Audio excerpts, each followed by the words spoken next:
Starting in 3, 2, 1. Hi, and welcome to another exciting pirate news. Here I am, the quartermaster and man at large. With me, I have the one, the only, the malt. Ahoy, matey! Have yourself a fine flagon of ale. Our captain. Ahoy! Happy International Pirate Day. And our wonderful Steve. That would be first officer or vice chair, whichever you depending on how formal you want to be. But hey, I was going to say Lord Master. And today's a special day. We're actually going to be interviewing you, Steve. It's your birthday. Well, technically it's not, but you can interview me anyway. So really, let's get down to it. Why did you become politically active? What made you want to do this? Let's start right there from the beginning. Well, there's, what made me become politically active? It's actually an interesting question. So at the time I was at UMass Boston studying for a graduate degree in computer science, and, getting toward the end, I was, I'd been saying to myself, when this is done, I'm going to do something a little less theoretical. And I was kind of had these hidden aspirations to take either welding or, take flying lessons or something along those lines. Instead, what I ended up getting involved with was the Occupy Wall Street movement.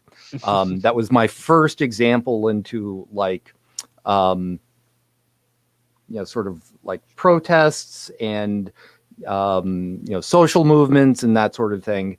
And I just kind of, got a little more interested in, how policy shapes the way we live. Not only that, I was just pissed as hell about the whole financial mortgage collapse crisis. And that was another motivation. So that's basically how I got interested in politics. Now, out of all the different political options you had, what made you go pirate? Well, in the past, I have been registered as a Republican. I have also been registered as a Democrat. I'm not registered under either of those affiliations. And I was, basically, I wanted something, with more identity than just being unenrolled. And, being a sort of a computer science geek, I had been involved with the free software movement for a while. And I saw some overlap between sort of like free software values and pirate values. And that was, one of the things that attracted me.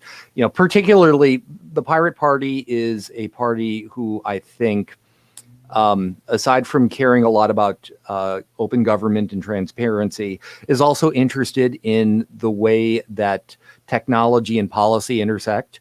And, I think the pirates tend to, be a little more knowledgeable about the technology side than a lot of our, a lot of people who might gravitate towards government in general. Yeah, the average age of a computer in your typical city hall can sometimes be fairly daunting, fairly depressing. Mm-hmm. Earlier, you were talking about some projects related to municipal surveillance that you've been working on. Oh, this is a fun story. I live across the street from a property that's owned by a local housing authority. Now, I don't know if this is just a thing with housing authorities, but they have a lot of surveillance cameras. And one of the things that they did, it's funny, Jamie is actually the one who noticed this. He came over to visit me one night. He walked in and he said, there's a bunch of surveillance cameras on the telephone pole in front of your house. I said, let me go outside and look. And it's like, wow, there's a bunch of surveillance cameras on the telephone pole in front of my house. So the housing authority had put these up, and this turned into I understand. The housing authority, they have a right to put cameras up on their own property. I don't necessarily think it's cool. I don't particularly think it's cool to the residents. But they shouldn't be putting cameras up on the street and just surveilling rights of way. And so I pushed, and some other people pushed back against this. We got a few of the cameras taken down. But one of the things that came out of this was I had proposed a study committee, a warrant article at town meeting, to form a study committee to basically inventory what kind of surveillance technologies the town owned and used, and to take a look at what policies were in place around the use of the surveillance devices and what data had access, who had access to data, and so on. Yeah. And, basically I had the opportunity to form a study committee. There were a group of us, some were residents, some were town staff. So we had like the IT director, we had a captain in the police force, we had a facilities director, we had town council, and just a bunch of other folks. So we did an inventory and came up with a proposed policy. I don't know if we delivered the policy to our town manager and we're in the town I live in, the policies for departmental, that govern town departments are really under the jurisdiction of a town manager or the town heads. I'm not sure what happened to it overall, but at the very least, it was a useful experience to sit down with a member, a captain in our police force. And it's strangely, or I thought it was strange, but it was actually good news to hear. But they were actually not too keen on putting up cameras around town, or using things like ALPRs. They have more of a community policing mindset, and they were more interested in, until the public asks us for this, we're not going to do it. That was their position. So and yay, Arlington Police Department. And just for those of you who don't know, ALPRs are automated license plate readers. Apparently they're more trouble, or at least for us, they were more trouble than they were worth to keep the thing functioning properly. Yeah, that's sorry. Time and time again, we run into situations where these like RoboCop technologies just do not have a decent return on investment, and manage to make the city much less safe in the process of doing so. But I want to jump back to something you said earlier. You raised the question of like who had access to these recordings. Did you ever find out who had access to those recordings? So in general, it's generally limited to the department who's using the equipment. So for example, our school has a lot of surveillance cameras. And that's, really school district policy. It just because we are a Massachusetts town where there's kind of a firewall between municipal government and school government. The school government, basically operates independently. All the town can do is do an up or down vote on their budget. For like the housing authority, it was, some people within the housing authority at the time, they did not have a policy. I could not say if they ever followed up on the suggestion to draft one, but yeah, they got a lot of cameras. And I mean, it is, I believe Arlington will be deploying, police body cameras at some point in the future. And, there's actually, some work being done to develop policies around that. But basically, I mean, really, when you're collecting surveillance data, I mean, there's really two policies that you have, three areas that you really need to nail down. Is one is who has access and under what circumstances. Number two is the purpose that it will be used for. And number three is a retention schedule. So if you follow up, if you have those things, you're in pretty good shape. And if not, then it can be kind of the Wild West. So we, Jesus Christ, we have some comments from YouTube. Anthony J. Porter says that surveillance should be limited to the bounds of someone's property. 200%. Yeah, I agree. And then we've got. We have a Georges pirate. That's cool. So, Steve, sorry.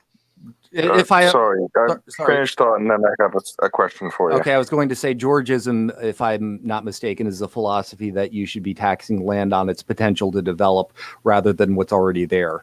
But there's something I've been reading about lately. Anyway. So his question, is there a method? Sorry, their question.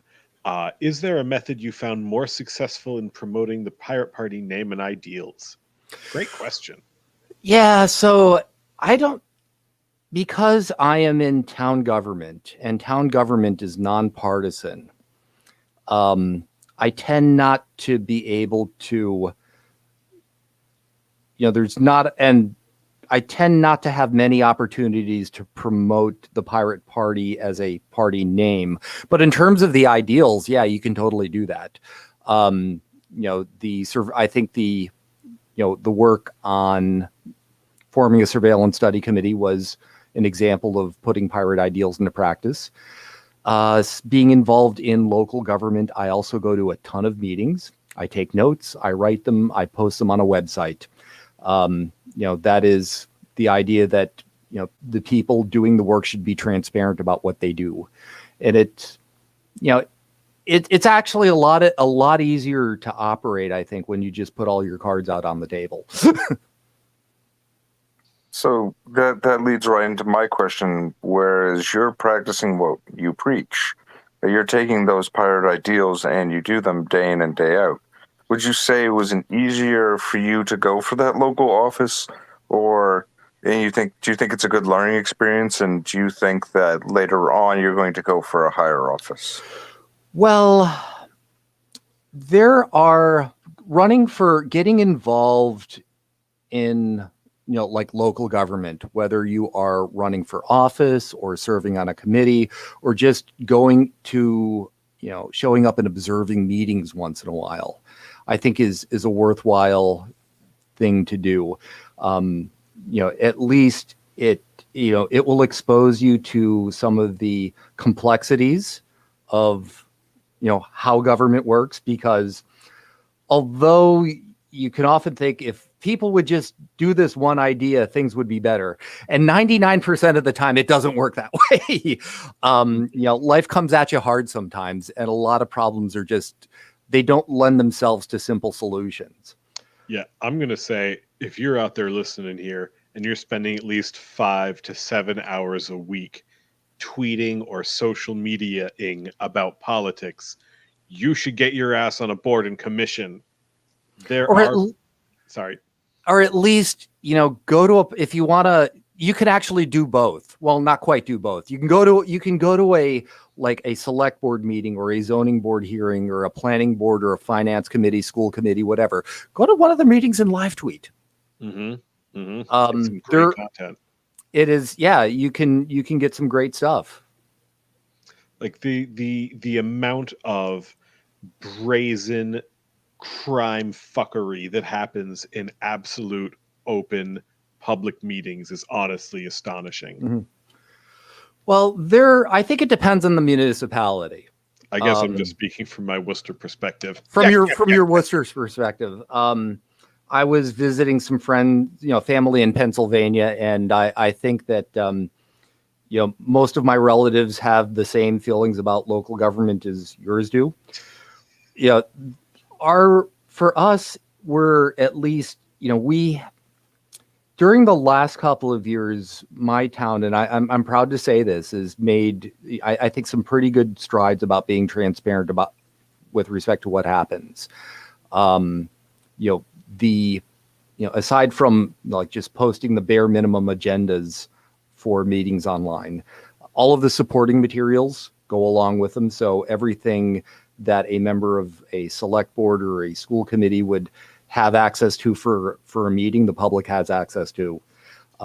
We also have a community access cable television station that records a lot of these meetings and makes them available as kind of like video on demand. I think the next step up would be to do, to get actual transcriptions of a lot of these and post those along, because those are really interesting. Those are sometimes better than summaries. But I think at least my community is doing pretty good. I'm honestly kind of surprised we don't use more radio.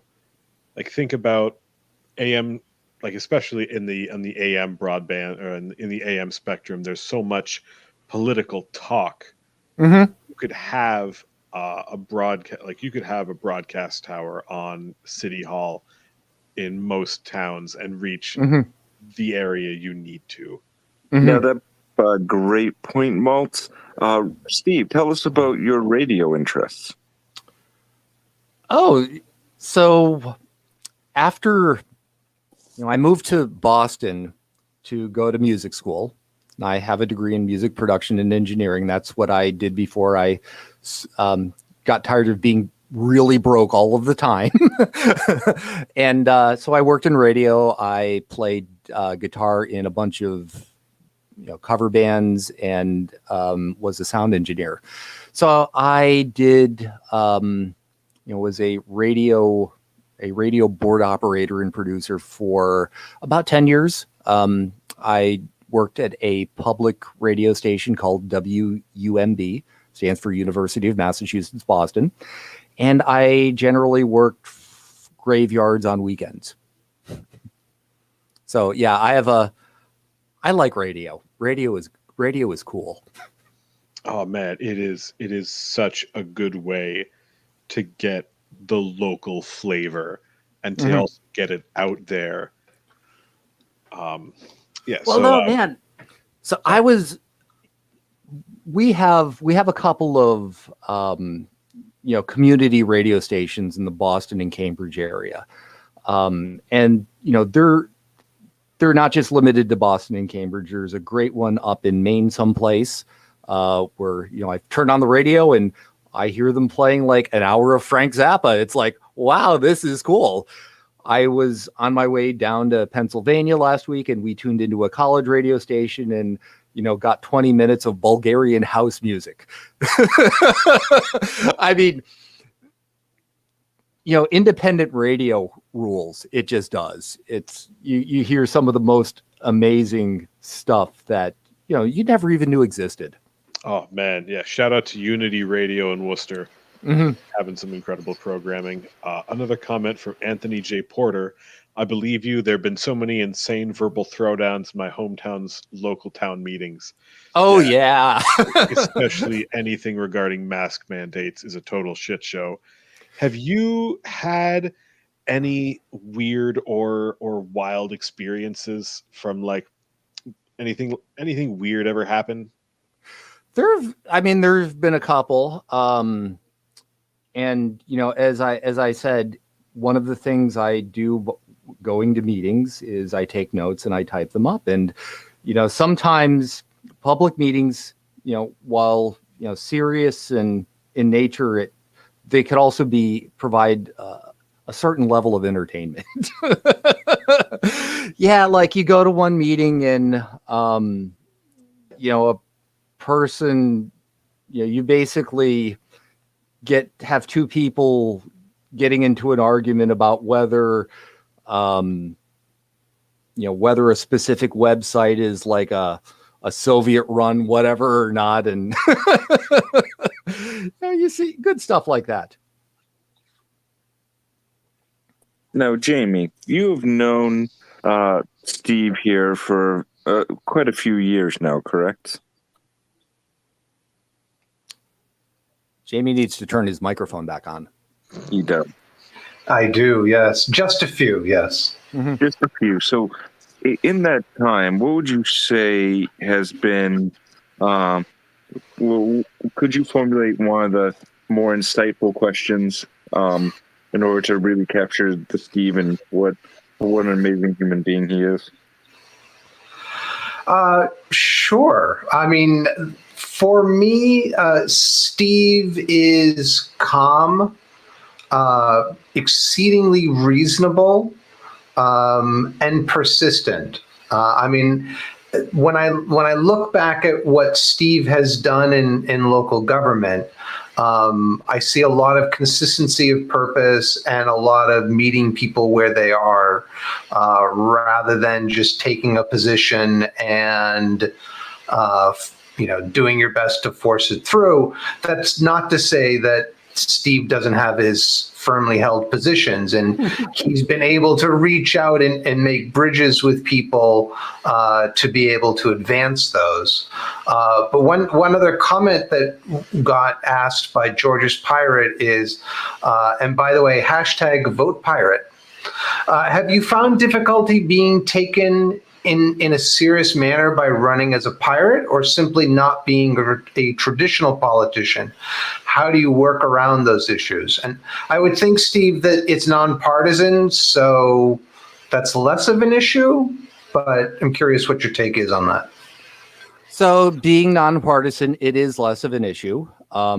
Occasionally someone will say, I saw your picture on, you tweeted something to the Massachusetts Pirate, retweeted something by the Massachusetts Pirate Party. And I went on their website and I saw a picture of you. So are you a pirate? And I say, yes. I would have hoped it would have been painfully obvious, but yes, I am. And one of the things that I think is useful, if you're just in politics in general, is to just be really honest. So yeah, I am a member of a minority political designation. We're not big enough yet to be an actual bona fide party in Massachusetts, and to be able to talk about why, and I can do that. Yeah, I would. Another great question from George's Pirate. As the continent's first elected pirate, what advice do you have those seeking office as a pirate in the Western Hemisphere? Is there a particular style of campaigning you recommend? Just a coda on that. Not elected. It was an appointed position? No, I'm elected. Oh, my bad. Sorry about that. No, there's I think the one thing I've learned is that politics is 90% about how you relate to people. A particular type of campaigning that I think works well, knock on doors.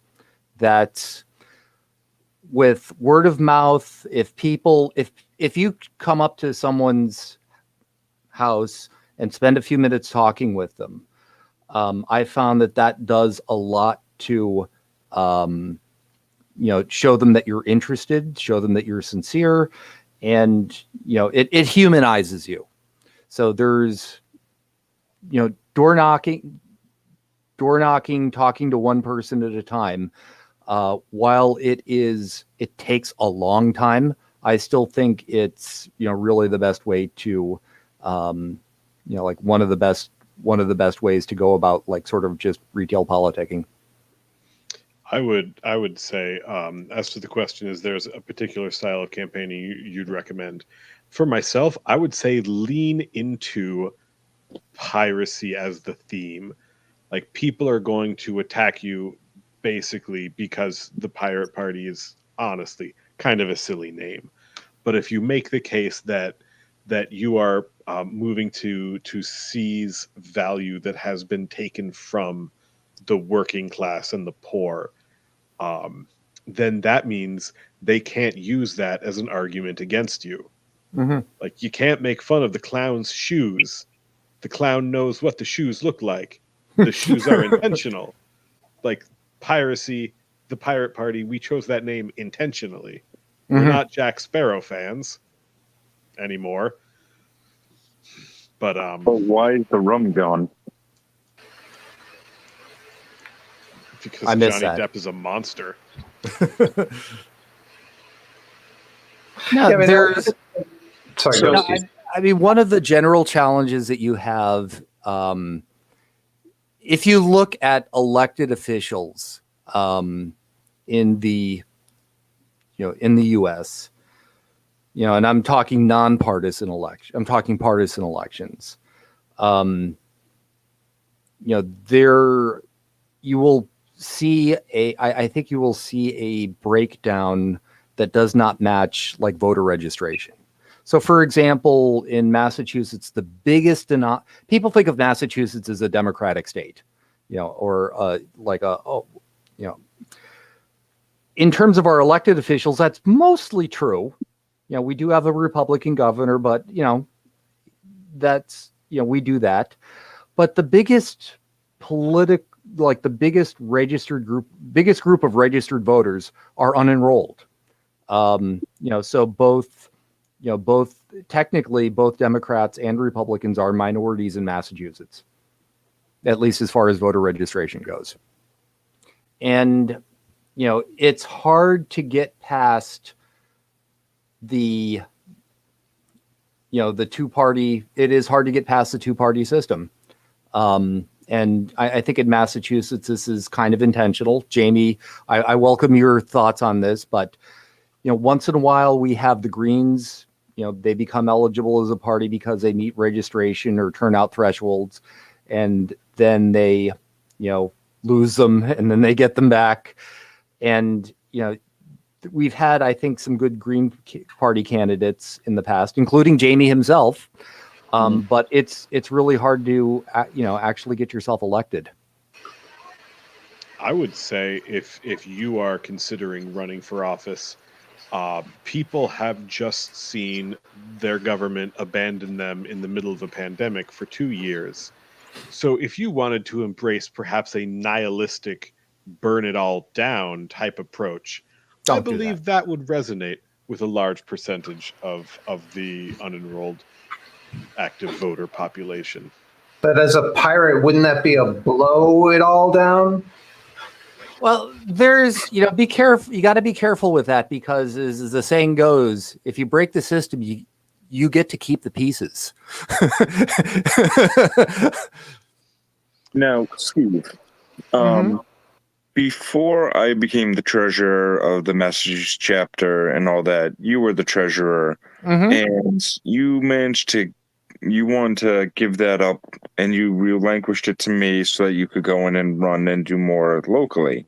Do you find yourself now that you're doing more local stuff and you're doing more committee work and stuff like that, do you find your plate to be just as full, more full, once you start really getting your hand in the cookie jar? Oh, more full. Absolutely. So, my current, the most time intensive appointment I have is the local zoning board of appeals. And it's basically been intensive because there have been these 2 large affordable housing projects that we've been permitting. One of them we reached a decision on. We approved it by a 5-0 vote. The other one is still, the hearings are still ongoing. This takes a lot of time. Reviewing building permits, takes a lot of time. I recently became the gubernatorial appointee to Arlington's Redevelopment Board, which is our local planning authority. So that I will also take up a good chunk of time. So, between that and between committee positions like that and board positions like that and town meeting, it eats up a lot of time. I see someone had typed, can I share a link to your meeting notes, Steve? And the answer is absolutely. They will give you an idea of how much time it takes. So that That being said, I mean, when you're going for any office, even volunteering, expect that time commitment, correct? Yeah, I mean, the nice, when with volunteer positions, and these are all volunteer positions I've held, you have the option of doing as little or as much as you want, which, I mean, you can find a niche that fits your comfort zone. The challenge about getting involved in local politics is it does make certain assumptions about people's schedule and people's family situations.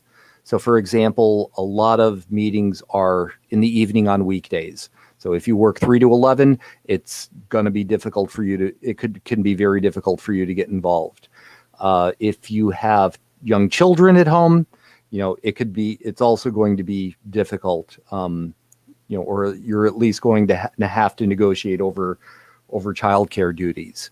And those are just kind of practical considerations. When I was working as a musician, I was totally broke. I worked an insane amount of hours, and I had, local politics. It's like I never really got past the point of paying rent and buying food. And, you have to, for better or worse, in order to get to the point where, you participate in, these sorts of things, you need to have the resources to do it, basically. As just like on that note, I would propose that post COVID we could perhaps make a petition to start requiring childcare being offered during public meeting hours. I think that's something that would resonate with a huge percentage of folks who have been able to participate in Zoom and like remote based public meetings, that like as soon as it's able, like, that's going to stop as soon as the local politicians get sick of it. But if we can then chase them back into City Hall and make them pay to watch our kids watch Peppa Pig for several hours a night. Well, that's not unreasonable. A lot of like having spent time hanging around in, sort of social movements, two things that are often provided: food and childcare. And because that is what allows a certain number of, your colleagues to get involved.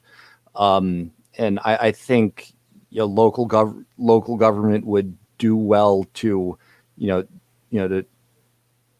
a daycare or a night care, childcare during periods of like public meetings or town meeting or whatever. I think would be helpful to increase participation. Remote participation has, remote meeting options like Zooming in to watch a select board or a planning board meeting. That has really increased participation. And I have a friend of mine. He's got 2 kids, and they're young, they're adorable, and sometimes they'll attend, and he's got a baby. he's giving testimony, and he's holding a baby. Hybrid meeting options to do a combination of in-person and accommodate a remote audience is also doable. The private sector is doing it now.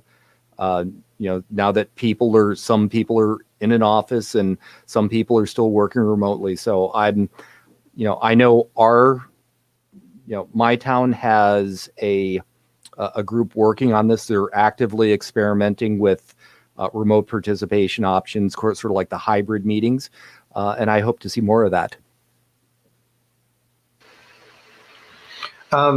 Just speaking about leaning into the pirate message, another thing that pirates are for is, of course, direct democracy. And, some of that comes from, the pirates' roots, but also I like to think back to the, 17th and 17th century of pirates, where it was all democratically elected and the captain got 2 shares and the quartermaster got 1.5 shares and everyone else got 1 share. And it was far more egalitarian than our current billionaire-driven economy.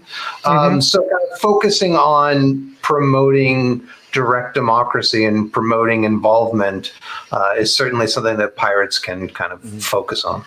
That's a good question I have for you, Steve. So you got the Republicans that are for a republic. You have the Democrats that are for a democratic society. But would you say pirates with the direct democracy are more democratic than a Democrat? It is not difficult to be more democratic than a Democrat. I think I'd agree with Joe. I would agree with Joe. There's one of the things that the German Pirate Party did, and I thought this was a really cool idea, although it did not, come to fruition in practice, but the idea of liquid democracy. The idea that every person gets 1 vote, but if it's a subject where you think that Alice knows more than you, well, you delegate your vote to her. And so, when she makes a decision, she's making it on behalf of herself, but also of you. I think it's a neat idea. In terms of just like local government in, New England, town forms of government are basically as close to direct democracy as we see, I think. Where in a town within what they call an open town meeting, if you're registered to vote, you could show up. You are the legislature is a set of registered voters. Because my town is larger than most cities in Massachusetts. We've opted for what's called a representative town meeting, which means that, folks are elected, but still the ratio, it's less than, I want to say it's about 160 or 170 to 1, at least in my precinct, in terms of the number of representatives versus the number of people. So, town government is actually a good if you live in a town and would like to play around with direct democracy or like to experience it, town meetings are a good way to go. So on that, I'm just curious how, since it is in a sense, it's a representative town meeting, how do you reach out to your constituents to find out how they would like you to vote for town meeting? Is that something you've tried, or what have you found useful? So this is something that is actually, I think is something that pretty much all of the town meeting members think about in Arlington, and different ones have different approaches for it. Like typically before we have a town meeting, a legislative session, we generally try to hold meetings with the public so that we can talk about, present a few of the things on the agenda that might be of interest and get feedback. There are like other things like your typical mailing list, social media, et cetera, et cetera. It's outreach is hard. And that is, that's basically what it comes down to. If there's a secret, I haven't found it yet. You just, you just try to keep talking with people. Now, that being said, what are your hopes and plans for the future? So, like I said, my most recent appointment was to the Arlington Redevelopment Board. A few of the things that I have, are kind of like sort of like top ticket items for me are housing policy, particularly in the fact that we have a regional shortage, which has been, for better or worse, it's more or less decades of underbuilding. So you have more people who want to live in an area than you have houses, and all of a sudden prices get really expensive. And I think there's two issues there. One is addressing the supply, and the other is addressing the price. Another one is obviously climate change.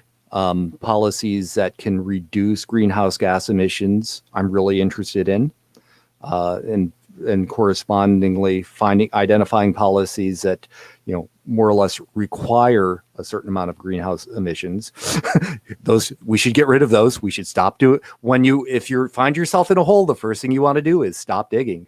And finally, another area I would like to work on is transportation, in the sense that I think we have given up too much to low occupancy automobiles,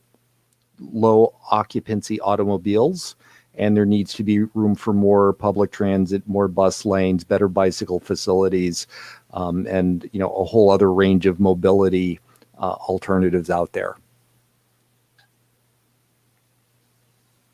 So in that case, getting a seat on a planning board is actually a fairly, it's a viable. It gives me a venue to try to address some of those things. And that's great. Do you think you'll run for the city council? Do you think you'll go for a higher office, like maybe state, Senate, Congress, president? Ruler of the universe. I hear Please. Zaphod Beeblebrox isn't running for re-election, so what the hey? Yeah, I'm not sure. If Trump could be president, I'd rather vote for you, Steve. Oh, well, I appreciate that. One of the things that I really like about local government is that it's something that's very concrete and very tangible, and I can understand it. Where it's not only understand it, I think that I have, it's at a level where I think I could actually make a meaningful difference. State, I haven't had any ambitions to run for higher office. That might change, but I've found that kind of like being the bureaucrat wonk who, tries to get into the weeds on things it kind of suits me. Well, let me ask you this, Steve. How can the Pirate Party help you be more successful in Arlington, and hopefully ultimately build the Pirate Party in Arlington? Like, what should we be doing to assist you? Well, the next time I'm up for re-election as a town meeting member, I love company when I knock on doors, and hopefully we won't be in a pandemic in 2 years and I will be able to actually knock on doors, which was, I got to say, this last election was a little weird because, there was still a pandemic. Vaccines had just been introduced, and, trying to campaign, well, fortunately, I was like most people who run for election in Massachusetts, I was not running contested. So I, had a chance to work on some other campaigns. But that's a good question. I mean, encouraging people to, get involved, turn out for hearings, and run themselves, I think would be a decent start. Thanks, Steve. Good ideas. And I appreciate you taking the time to be with us tonight and answer all of our questions. I know you're probably one of the most successful pirates I know at actually being in office and maintaining being in office, and actually and really just, you've always been a rock as long as I've known you. Between you and Jamie and Malt, you've always just been the silent, strong person that we've relied upon and we've gotten so used to. And I think that it would be really good of us all to take from your example and apply it if, you know, and I really appreciate you taking the time to speak with us this evening. Yeah, and I appreciate you, you're taking the time to throw questions my way. It's been fun. And if you folks out there in the universe want to send us a like and a sub and a subscribe, and your comments are actually helping feed the algorithm, you know that, and keep on helping us support Steve. So, Doubloons. doubloons. Go to Yep. masspirates.org, click donate. Doubloons. Doubloons. Yep, the donate help for sure. But also just going through and checking out our wiki, learning how to become more active, sign up for our mailer. You know, so we appreciate you all out there.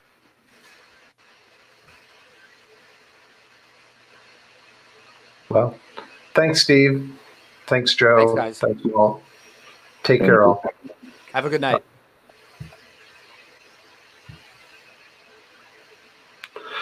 We are done.